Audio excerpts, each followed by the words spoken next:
Boa noite, tudo bem? Que bom estarmos com vocês aqui mais uma semana, mais uma segunda-feira, e hoje em especial para tratarmos de assuntos tão relevantes, tão importantes no livro de Apocalipse. Nós hoje estaremos apresentando o 6º episódio, né, e o último episódio do livro, tá certo? Os capítulos 21 e 22. Eu me chamo Edla Caminha, eu sou gestora de educação da Primeira Igreja Batista em Arraial do Cabo. Eu queria que vocês se apresentassem, tá certo? Vamos começar com o Fernando? Boa noite, me chamo Fernando, sou jovem aqui também da PIBAC. Estou aqui para podermos debruçar um pouquinho sobre esse estudo e vou estar falando específico acerca do capítulo 21 nessa noite. E agora? Boa noite, eu sou a Márcia, conhecida como a Márcia do Carlinhos, e sou membro aqui da igreja também, da Primeira Igreja Batista em Arraial do Cabo. Estamos aqui juntos, aprendendo da Palavra de Deus, e está sendo uma alegria, um prazer poder participar desse momento. Está sendo um aprendizado mesmo. Para todos nós, né, Márcia, né, Fernando? E nós os convidamos, e eles estão aqui, assim, cheios de informação, né? Os 2 últimos capítulos, agora as cenas finais das visões que João teve na ilha de Patmos. Nem parece que a gente já passaram-se 6 semanas que a gente estava aqui na primeira falando desse momento em que o apóstolo estava ali na ilha de Patmos, preso, aprisionado. Quantas coisas a gente já aprendeu, quanta coisa a gente já viu. Na semana passada, nós estudamos sobre o fim do grande conflito, né, entre o bem e o mal, e o julgamento dos ímpios e a recompensa dos justos. A gente pôde ver semana passada, pôde assistir, estudar acerca da derrota dos 4 grandes inimigos da Babilônia, do dragão, do falso profeta e do anticristo, de todo o seu sistema do anticristo. Tudo ruiu. E a segunda morte dos ímpios, que também foi tratada semana passada, com muita maestria pelos irmãos. E hoje a gente vai falar, no capítulo 21, de algo que efetivamente trata e retrata a esperança dos justos. Aquilo que vai acontecer com todos aqueles que têm os seus nomes escritos no livro da vida. Então, vamos começar com o Fernando, né? Vamos ver o que o Fernando tem a dizer sobre isso. Vamos lá, Fernando. Vamos lá, então, para iniciarmos esse estudo do capítulo 21, nós precisamos começar analisando que esse capítulo 21 ele é dividido em 2 blocos, onde no primeiro, já no verso 1, tem algo importantíssimo para nós entendermos todo o decorrer e desenrolar dessa história final do livro de Apocalipse. Então, vou te convidar para que você possa estar abrindo sua Bíblia e lendo conosco o verso 1 do capítulo 21, que diz o seguinte: E vi novo céu e nova terra, pois o primeiro céu e a primeira terra passaram, e o mar já não existe. A partir de agora, nosso pensamento precisa estar em que estamos num ambiente novo.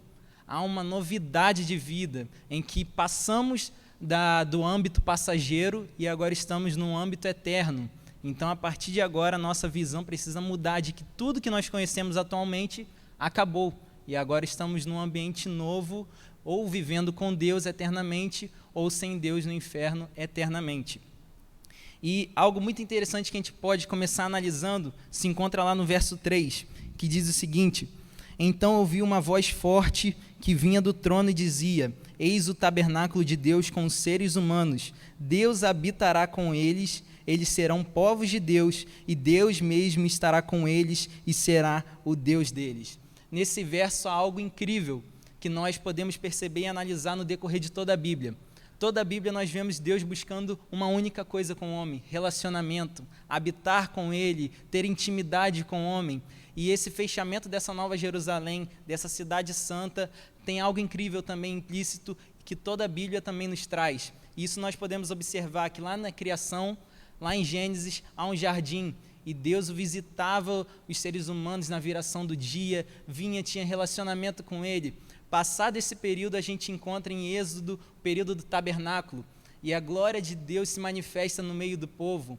Passado mais um período da história, a gente chega agora no período dos reis. Então não é mais um tabernáculo, mas agora é um templo. E nesse templo a glória de Deus se manifesta no meio do seu povo. Passado mais um período, a gente agora está na transição das alianças, a gente está na dispensação do Filho. Então a gente vê que Jesus, ele tabernaculou entre nós. A gente tem aquele versículo muito conhecido que diz que eis que a virgem conceberá e dará à luz um filho, e o seu nome será chamado Emanuel, que significa Deus conosco. Nós temos a presença do Deus Filho habitando e tendo relacionamento e se manifestando no meio de nós.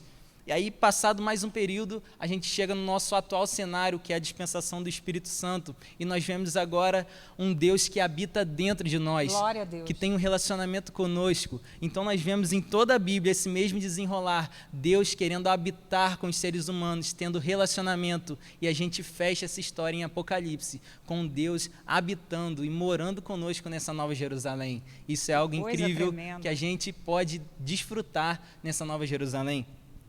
Um outro ensinamento que a gente pode avançar um pouquinho se encontra no verso 4, que diz o seguinte: e lhes enxugará dos olhos toda lágrima, e já não existirá mais morte, já não haverá luto, nem pranto, nem dor, porque as primeiras coisas passaram. A gente tem abordado muito isso. O livro do Apocalipse não é um livro do terror, do medo, mas é um livro da esperança. E olha que coisa motivacional que nós lemos aqui agora. Não existirá mais morte, não existirá mais dor, nada de ruim, nós viveremos com Cristo, tendo relacionamento com Ele, e essas primeiras coisas que são passageiras, que nos fazem sofrer, nos fazem ter tristezas em alguns momentos e desilusões, não existem mais. Amém. E isso é algo motivador para nós.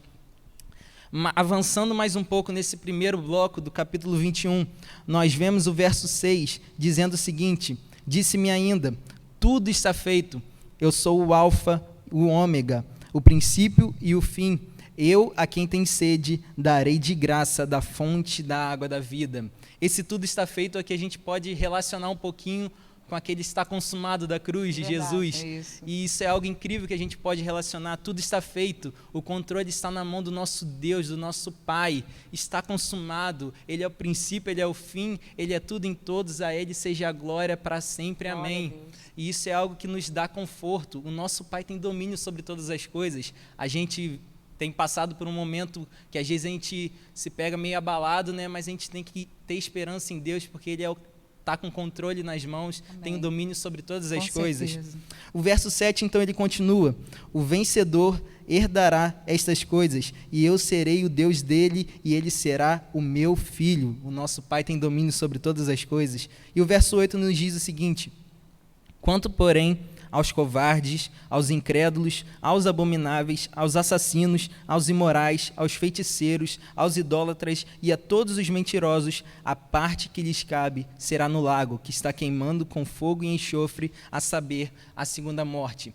Às vezes a gente se pergunta por que ele, depois de trazer para a gente algo tão motivacional, ele retorna nesse âmbito de que existirá pessoas que estarão no inferno. E isso é algo que nós precisamos guardar na nossa mente e ter esse entendimento. Essa carta do Apocalipse era uma carta sim para as igrejas, mas era também uma carta aos incrédulos. Então, só reforça a ideia e nos ensina de que tão certo como existirão pessoas que aceitarão a Deus e viverão eternamente com Ele, também existirão pessoas que lerão esse livro, não aceitarão e viverão eternamente sem Deus no inferno. Isso é algo que nos preocupa e é algo também que nós podemos já relacionar e que nós focaremos bastante aqui nessa noite. Ainda há tempo de você escolher. É necessário você escolher de qual lado você quer ficar, se eternamente com Deus ou se eternamente sem Deus. É necessário fazermos essa escolha, é necessário urgente, porque amanhã pode ser muito tarde. Então, lembre-se disso, a gente ainda vai focar bastante nisso. É necessário decidirmos já.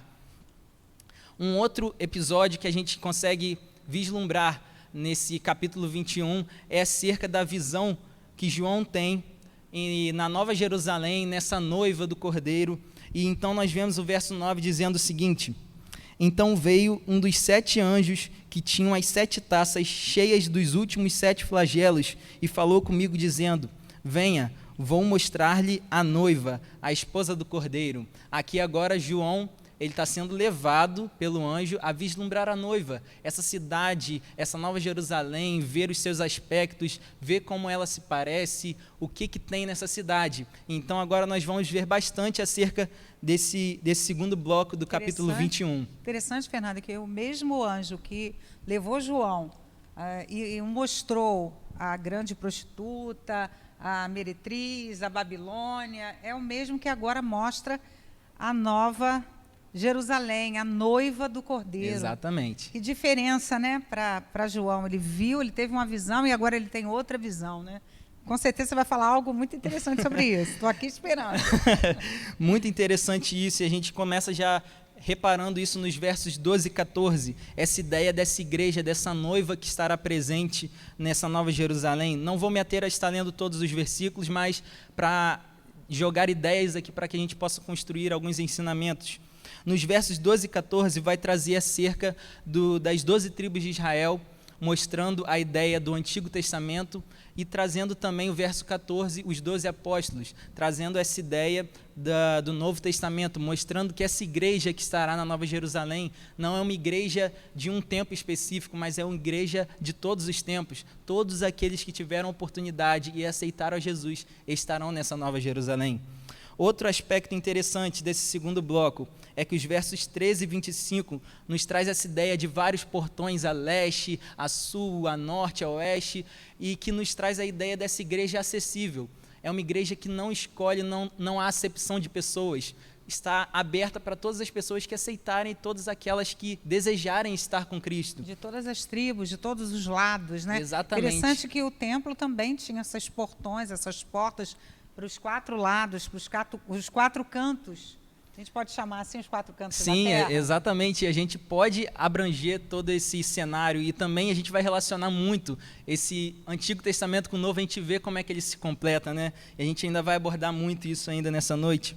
Agora, outro aspecto interessante é que nesses versos que eu acabei de falar, mostra para a gente anjos na porta dessa cidade e uma muralha alta, para nos dar esse entendimento e essa impressão de que estaremos protegidos por Deus nessa cidade, estaremos seguros, nada poderá nos atingir nessa cidade, porque nós somos protegidos pelo nosso Pai.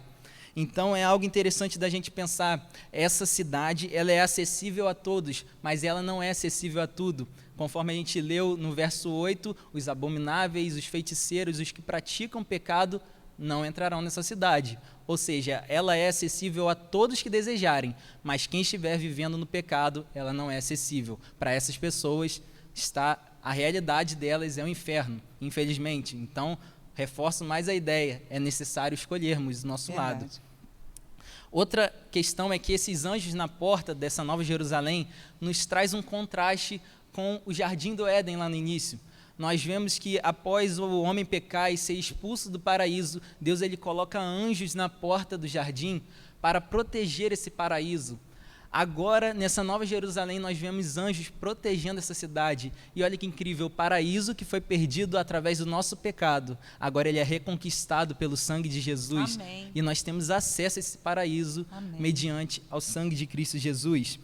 Outra coisa muito interessante que a gente pode analisar no verso 16, é que traz essa cidade com medidas iguais, tanto para a largura, comprimento, altura, e que nos remete a esse cubo perfeito, que naquela época era algo interessantíssimo, que as pessoas que leriam esse livro veriam que, olha, tem as medidas iguais, é um cubo perfeito, dá a ideia de que esse lugar é perfeito. A pessoa que lesse naquela época ia ver e ia falar, de fato, essa Nova Jerusalém é perfeita, não só pelos aspectos dela, mas por quem está nela também. Interessante, Fernando, você está falando dessa coisa da perfeição. Gregos, né? A gente vai ver que os gregos eles tinham uma necessidade de buscar a perfeição em tudo que faziam, na arquitetura, na pintura, no artesanato, em tudo que eles faziam. E essa coisa do cubo, né, do tamanho perfeito, da simetria, era algo que era venerado por eles. Então, mesmo os gregos que lessem essa carta entenderiam essa questão da perfeição. Né? O céu é o lugar de perfeição.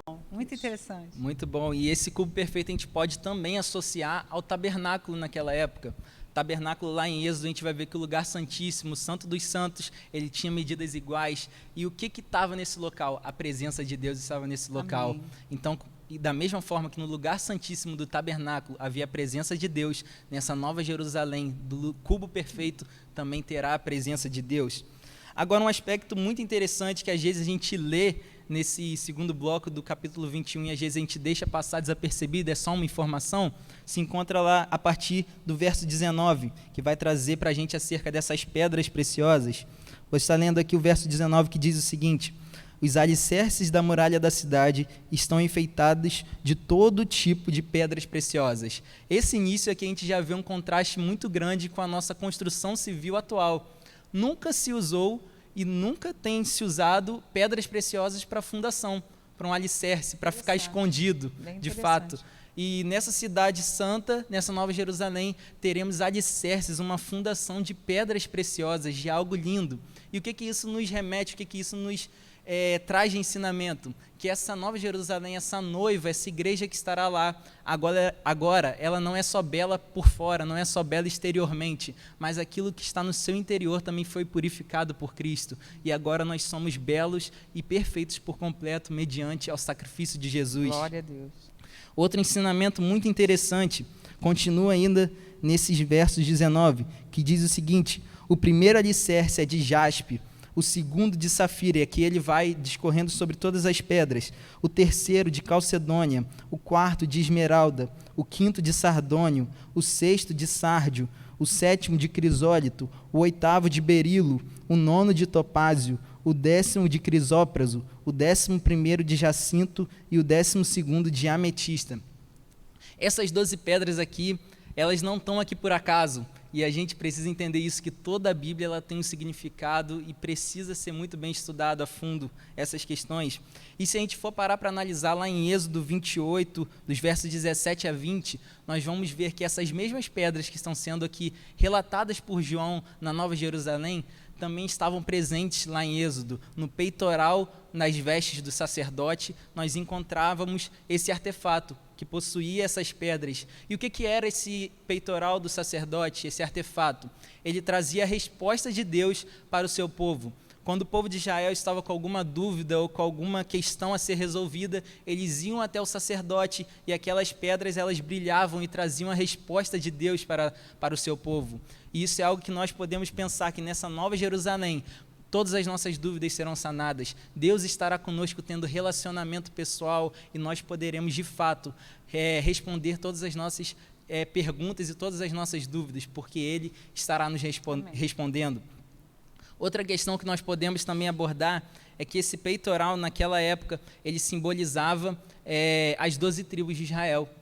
E isso, para um estudo posterior dos irmãos, isso é algo muito interessante, que nós, associando as 12 tribos de Israel e vendo os seus significados dos nomes, na ordem dos seus nascimentos, nós podemos ver a obra de redenção ali. E olha que incrível, os alicerces, mediante essa visão das 12 tribos, dos significados, nos alicerces dessa Nova Jerusalém, a obra de redenção ela é consumada por Cristo. Então nós estamos ali mediante ao sangue e ao sacrifício de Jesus. E para que possamos concluir esse primeiro bloco, nós podemos ver no verso 27 algo muito incrível. Após nós debruçarmos e vermos essa questão do lugar santíssimo, após vermos que tem essa ligação do Santo dos Santos lá do tabernáculo com essa Nova Jerusalém, a gente vê o verso 27 dizendo o seguinte para nós: nela não entrará nada que seja impuro, nem o que pratica abominação e mentira, mas somente os inscritos no livro da vida do Cordeiro. Se a gente for fazer esse link lá com o tabernáculo, o sacerdote, quando ele ia entrar no lugar santíssimo, ele, antes de entrar nesse lugar santíssimo, na presença de Deus, ele precisava antes passar na bacia de bronze que estava no pátio externo.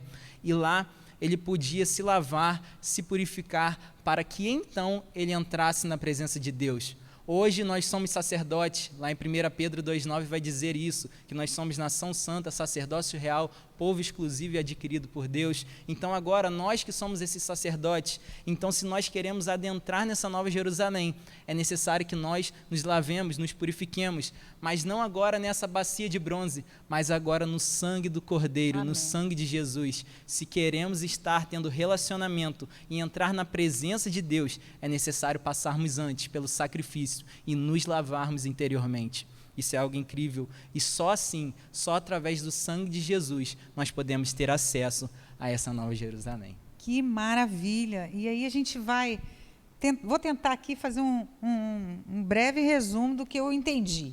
Então, nesse capítulo 21 de Apocalipse, a gente vai ver o pecado eliminado, o universo ou a terra restaurada, a sua perfeição edênica, né? Você falou disso, e os capítulos anteriores, então, tratam do conflito final, e os 2 capítulos finais vão tratar da vida futura. É isso? Muito bem. Só que a gente vai observar aqui, à medida que a gente vai lendo, vai estudando, a gente vai ver a palavra nova, novo, novas todas as coisas, novo céu, nova terra. A gente vai ver que aparece isso o tempo todo. Se repete muitas muitas vezes, né? E parece ser, então, a mensagem central desse capítulo 21. Mas que curiosidade para nós. A gente começa no capítulo 21, no verso 1, dizendo que agora João está vendo um novo céu e nova terra. E no decorrer do capítulo 21, a gente parece que esquece esse novo céu, essa nova terra. Parece que essa mensagem está incorporada à nova cidade, a essa cidade, a esse novo lugar, a esse espaço, essa nova Jerusalém. Então, o novo céu e nova terra, que tanta gente fala, né? Eu vou morar no novo céu, na nova terra, já estou com a passagem comprada, tem umas coisas assim, né, que o pessoal fala. Então, o novo céu e nova terra é a nova Jerusalém, né? E eu queria, então, ouvir o que você tem a dizer sobre isso, porque eu estou curiosa, porque aqui a gente vai ver no capítulo 22 de Apocalipse um último convite, um convite àqueles que têm sede, aos que têm fome, um convite a toda criatura, a todo aquele que crê, é um convite de incentivo à eternidade, a todo aquele que aceitar o perdão e o poder de Deus. Então, é o momento final, as cortinas estão prestes a se fecharem. Então, vamos ver o que o Senhor tem para nos mostrar através do capítulo 22. Márcia. Apocalipse tem uma linguagem simbólica o tempo todo, né? Não é uma linguagem literal. E a gente vê nitidamente 3 maneiras de se falar na Nova Jerusalém. Fala-se na Nova Jerusalém como a noiva deslumbrante. Interessante que Jesus fala dessas 3 formas. Quando fala, né, da noiva deslumbrante, fala sobre a cidade, e Jesus fala assim: na casa do meu pai há muitas moradas, se não fosse assim, eu teria dito, vou preparar, né?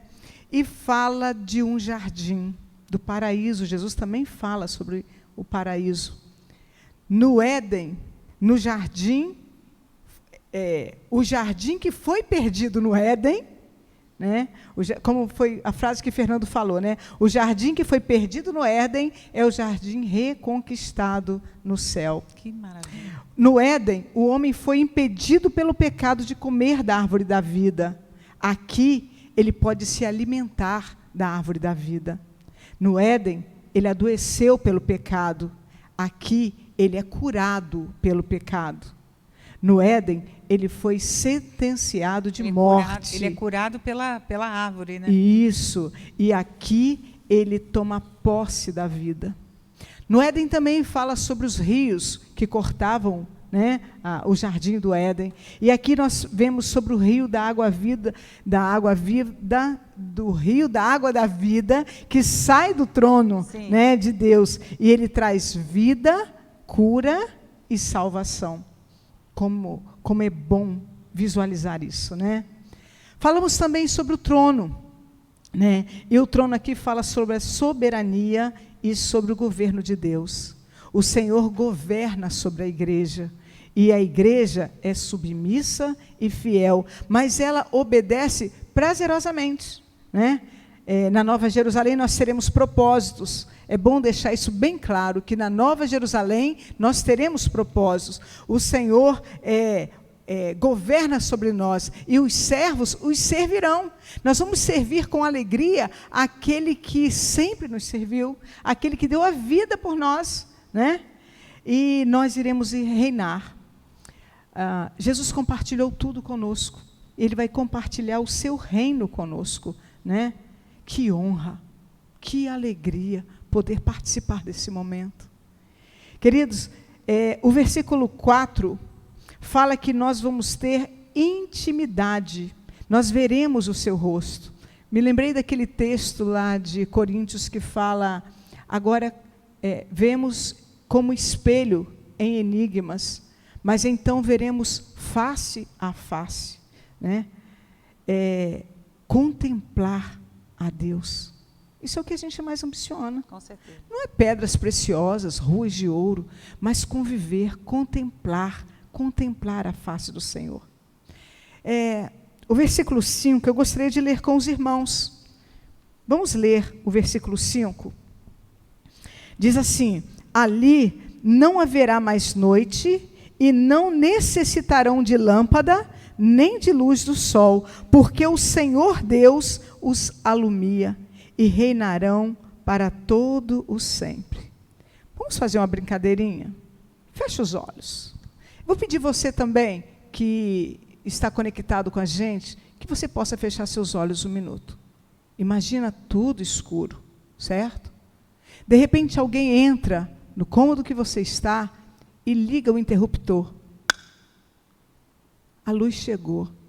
E onde há luz, não há trevas. Aonde chega a luz, não tem escuridão. É desse jeito. Deus vai estar ali. Não há como ter escuridão. Não há como. Né? E é isso que nós precisamos saber. Que o céu é mais do que o nosso destino. O céu deve ser a nossa motivação. O seu lugar está preparado? Eu gostaria que você pensasse nisso nesse momento.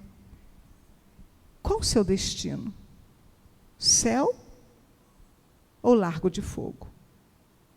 Para onde nós estamos caminhando? Para a casa do Pai ou para um lugar de trevas? Hoje, 2020, nós estamos ainda no tempo que nós podemos escolher. Vai passar. Vai passar. Né? Aí chegaremos à parte que nós seremos julgados. Não é isso? Aí nós seremos julgados. Mas antes de nós falarmos do julgamento, eu gostaria de falar no versículo 7, que os habitantes da Nova Jerusalém devem guardar a palavra do Senhor. E guardar significa obedecer e praticar, observar e valorizar. Guardar significa aceitar o seu conteúdo. O liberalismo, ele tenta tirar algo das Escrituras. O misticismo, ele tenta acrescentar algo às Escrituras. Mas nós, como igreja, precisamos ser fiéis. Nós precisamos ser fiéis. E o Apocalipse foi escrito não só para informar sobre o fim, mas para preparar um povo para o fim. Certo? Com certeza. Nós vemos também, Deus é a fonte divina. Jesus, o conteúdo da mensagem desse livro. O anjo, o instrumento de Deus para mostrar a João o conteúdo desse livro. Eu troquei. O anjo, né? O anjo foi o instrumento de Deus para mostrar a João o conteúdo desse livro. E João foi a testemunha ocular, certo? A testemunha, o recipiente da revelação. E a igreja, a destinatária do livro, para testemunhar e para proclamar. Outra coisa interessante nós pensarmos que lá em Daniel foi ordenado selar o livro até o fim. Sim. E aqui, a João, é ordenado a não selar. Não selar. Desde a primeira vinda de Jesus, o tempo do fim se iniciou. Nós precisamos estar isso em nossa mente. O tempo do fim se iniciou. Aí chegamos no juízo, versículo 11, né? Chegamos no juízo e Jesus no trono, assentado no trono, ele vai julgar. E ele tem credencial para isso, né? Por quê? Porque ele é o começo e o fim, ele é o alfa e o ômega, ele é o Pai da eternidade, porque dele, por ele e para ele são todas as coisas, glória, pois, a ele eternamente. Fala-se muito de galardão, as pessoas se preocupam muito com galardão. Qual é o nosso galardão? A salvação que há em Cristo Jesus, né? E nós precisamos deixar bem claro que a salvação, ela não vem pelas obras, mas para as obras, para que o nome de Jesus seja engrandecido em todo o tempo. Nos versículos 7, 12 e 20, ele promete buscar a sua noiva sem demora. Há poucos dias, alguém conversando perguntou assim, sem demora? Quase 2000 anos se passaram, né? Eu gostaria de convidar vocês para abrir a Bíblia em 2 Pedro. 2 Pedro 3, 9. 2 Pedro 3, versículo 9. Diz assim, o Senhor não retarda a sua promessa, ainda que alguns a tenham por tardia, mas é longânimo para convosco, não querendo que alguns se percam, senão que todos venham a arrepender-se. Então, é claro que o Senhor vem, é claro que é a certeza que Ele nos dá. E a nossa certeza, a nossa firmeza, precisa ser que Ele vem para buscar os seus. O grande anseio de uma noiva é o esposo e não a casa, né? E uma igreja que anseia pela volta de Jesus é uma igreja comprometida com o Evangelho. Chegamos à última promessa, à última oração e à última bênção. A última promessa, certamente venho sem demora. A última oração, vem, amém. Vem, Senhor Jesus, que assim seja. Vem, Senhor Jesus. E a última bênção, a graça do nosso Senhor Jesus Cristo seja com todos. A graça do nosso Senhor Jesus Cristo. Interessante olhar aqui que não é paz, né? É graça. É graça. É graça. Interessante, Márcia, você fala ali no verso 11, em outros versos seguintes, o apóstolo vai escrever mais uma vez, falando aos que ficarão de fora, falando aos ímpios, falando àqueles que estão com seus corações endurecidos. E agora é a hora, hoje é o dia. Não endureça o seu coração, não. Interessante que a palavra está trazendo para nós aqui a certeza de que o Senhor cedo virá. Certamente Ele virá. Você pode achar que Ele está demorando, mas Ele virá. Tão certo como eu estou respirando o ar aqui, tão certo como nós vivemos, Ele virá. E é interessante, Márcia, que mesmo assim, nas últimas palavras, nos momentos finais, no fechar da última cortina, Ele volta a dizer, olha, você que está fazendo isso, vê se repensa, porque você pode ficar de fora. E é o que você falou, é o último convite. É o último convite. Me encanta ver como que a Bíblia é justinha. Como que a Bíblia se completa. Antigo Testamento e Novo Testamento. Como que há aquela harmonia. Queridos, nós somos criados para um relacionamento com Deus. O homem peca, quebra esse relacionamento. Deus resgata um plano, traça um plano de resgate. Deus chama um homem, tira ele da sua terra, manda para um lugar, forma uma nação, uma nova nação. Deus dá nova oportunidade para que haja relacionamento, mas o povo não faz. Deus manda o seu filho para restaurar essa comunhão, para restaurar esse relacionamento. Veio para que eram os seus, mas os seus não receberam. Mas a todos a quanto creram no seu nome, deu o privilégio de serem chamados filhos, e filhos amados. Como enche o meu coração ser chamado de filha, filha amada, né? Ser chamada de filha amada. Aí surge a igreja, né? Aí surgimos nós. Queridos, pelo que aconteceu no jardim, ele foi até a cruz.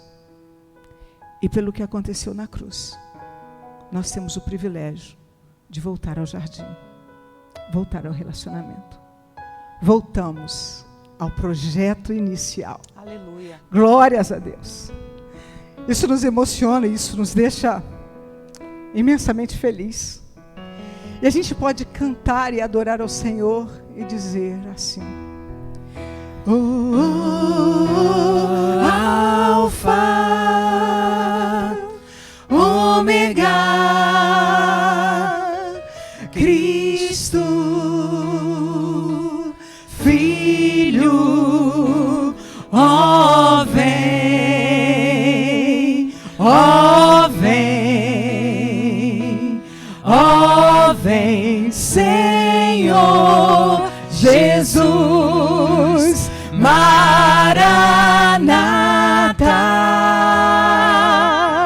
Cristo, Filho, Mestre, ó vem, ó vem, ó vem, Senhor Jesus.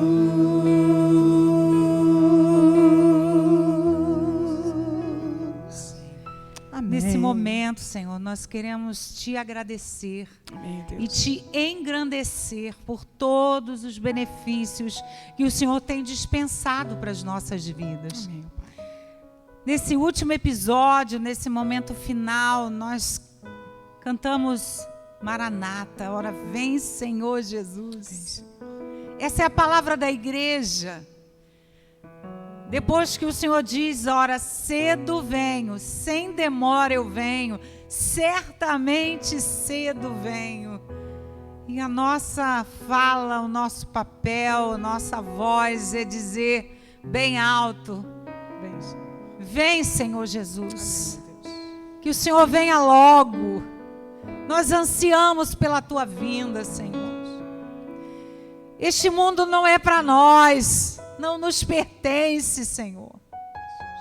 Não somos daqui, Pai. Queremos viver contigo, estar contigo na glória, Senhor. Pai, nós ansiamos por esse dia em que vamos poder entrar pela Nova Jerusalém, pelas portas, Senhor. E contemplar a beleza da tua santidade, Senhor. Nós exaltamos o teu nome, Senhor, e já te agradecemos pela vida daqueles que durante essas 6 semanas deixou de lado o medo, deixou de lado a angústia, deixou de lado o receio de ler esse livro tão lindo, Senhor, de tantas promessas, Senhor. Nós queremos muito te agradecer pela vida daqueles que possivelmente se converteram durante essas 6 semanas, que entregaram suas vidas ao Senhor, que se reconciliaram contigo, Senhor. Nós te agradecemos. Te louvamos pela vida daqueles que foram curados nestas 6 semanas, Senhor. Te agradecemos pela vida daqueles que perderam o medo dessa pandemia, porque só se falava disso e agora nós falamos da tua maravilhosa volta, Amém.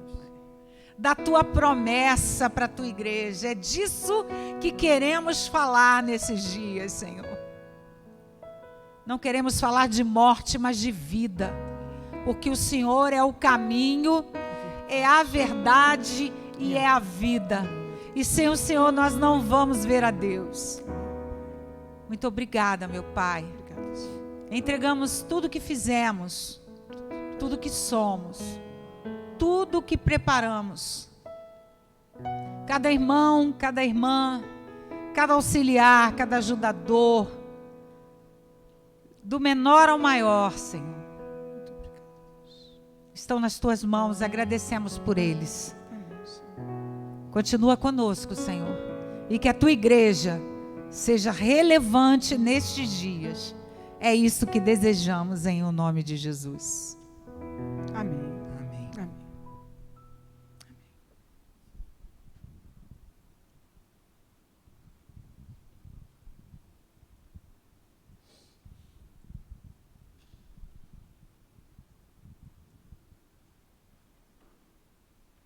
Gente, olha só, nós agradecemos a esse trio aqui abençoado desta noite, né? Mas eu quero falar a todos vocês que são... Gente, eu quero agradecer em nome desse trio maravilhoso aqui, que hoje está encerrando o capítulo até 21 de Apocalipse, né? E 22. E nós agradecemos a você que participou de uma maneira muito direta todas essas lições. Mas eu tenho uma boa notícia para você. Você está pensando que acabou? Não acabou. Semana que vem nós voltaremos. E voltaremos aproveitando as perguntas que já foram feitas e também você que tem a sua pergunta. Não pense que é besteira. Você tem alguma pergunta, alguma dúvida durante o estudo, você pode fazer o seguinte: você não vai estar colocando aí nos comentários. Eu peço você para que esteja enviando pelo WhatsApp da igreja, que vai estar sendo publicado aí para você nessa hora. Você mande a sua pergunta para o WhatsApp da PIBAC. E nós vamos estar trazendo estas respostas, na tentativa de trazermos essas respostas, é claro. Mas também eu quero falar para você de algo muito especial. Nós vamos estar falando no próximo estudo, na próxima segunda-feira, nós vamos estar falando sobre aquele momento que é o seguinte: e os mortos?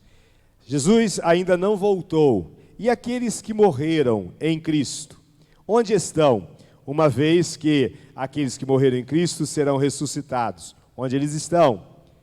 Nós vamos estar tentando, de alguma maneira, falar a respeito do seguinte: existe purgatório? Existe algum outro local? Onde estão os que morreram em Cristo?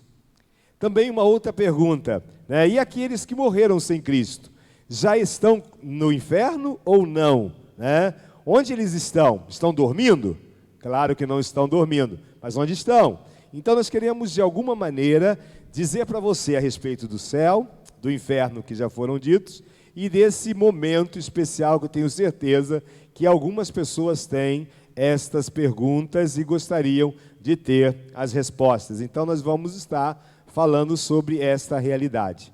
E então esperamos que você não tenha nenhuma dificuldade, né, de estar fazendo as suas perguntas, aquilo que ficou assim meio difícil de ser entendido, coloque lá no WhatsApp, aproveite, porque durante toda essa semana nós precisamos das suas perguntas para que na segunda-feira a gente esteja trazendo.